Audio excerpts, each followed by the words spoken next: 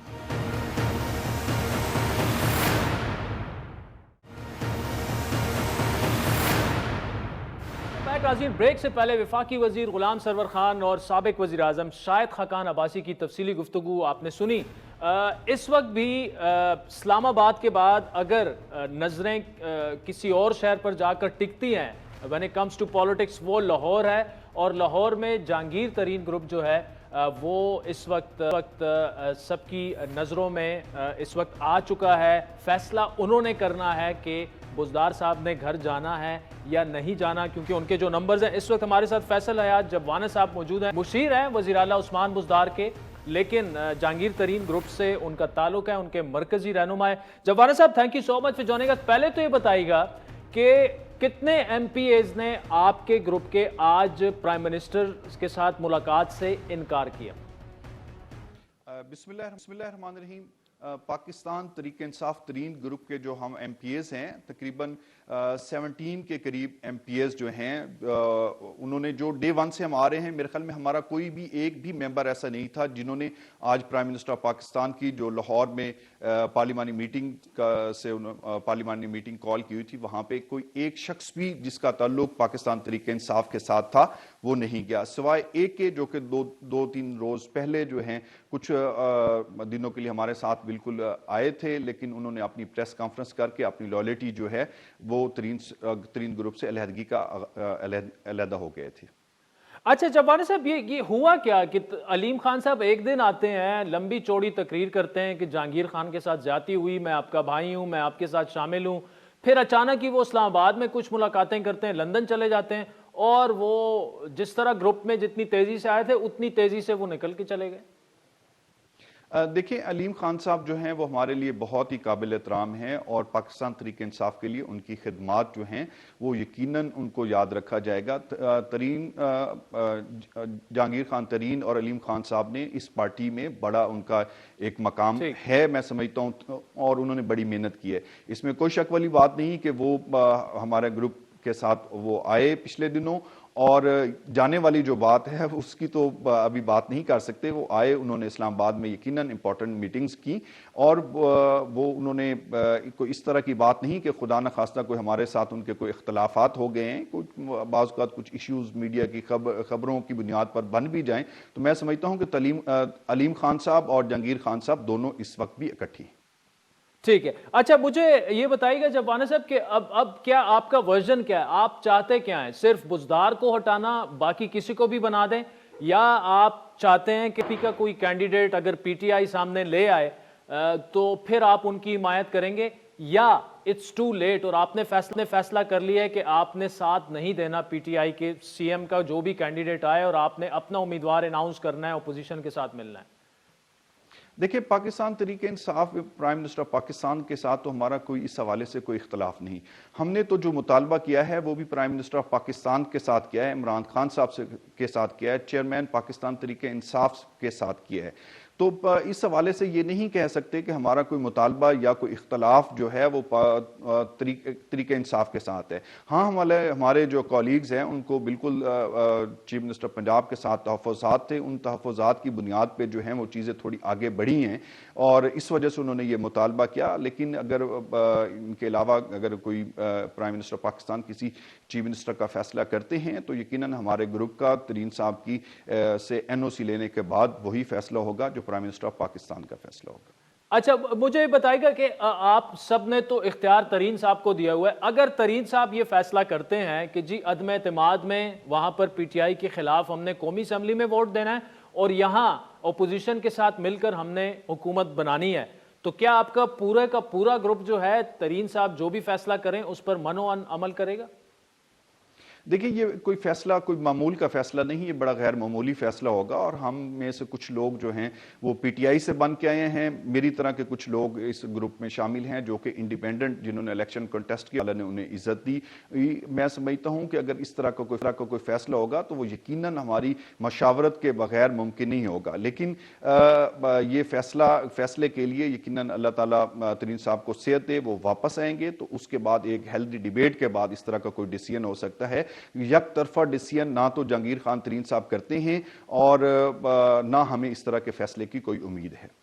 لیکن جبانہ صاحب things are moving very fast. یہاں پر 2-3 دنوں میں سنا یہ ہے کہ اسمبلی کا اجلاس بلایا جا رہا ہے عدم اعتماد کا, اور اس سے پہلے یہ سارے فیصلے جو ہیں وہ اٹھانے ہوں گے. لیکن ترین صاحب تو لندن میں بیٹھے ہوئے ہیں, تو اس بات کے کتنے امکانات ہیں کہ دن 2 میں آپ کوئی فیصلہ کر لیں؟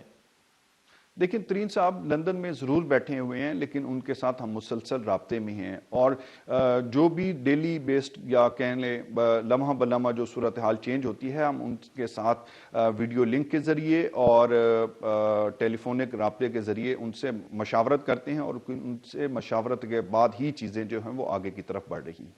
اچھا مجھے یہ بتائیے گا کہ آپ کے تو تقریباً 17 ایم پی ایز ہیں, کیا جس طرح علیم خان صاحب کا اپنا ایک ہم خیال گروپ ہے, کچھ ایسا اور دوسرا گروپ بھی ہے جو آپ سے ان ٹچ ہیں, پی ٹی آئی کا وہ حصہ ہیں لیکن وہ بھی بزدار صاحب کو جو ہیں وہ ہٹوانا چاہتے ہیں اور آپ کے ساتھ مشترکہ جدوجہد میں وہ بھی حصہ لیں گے؟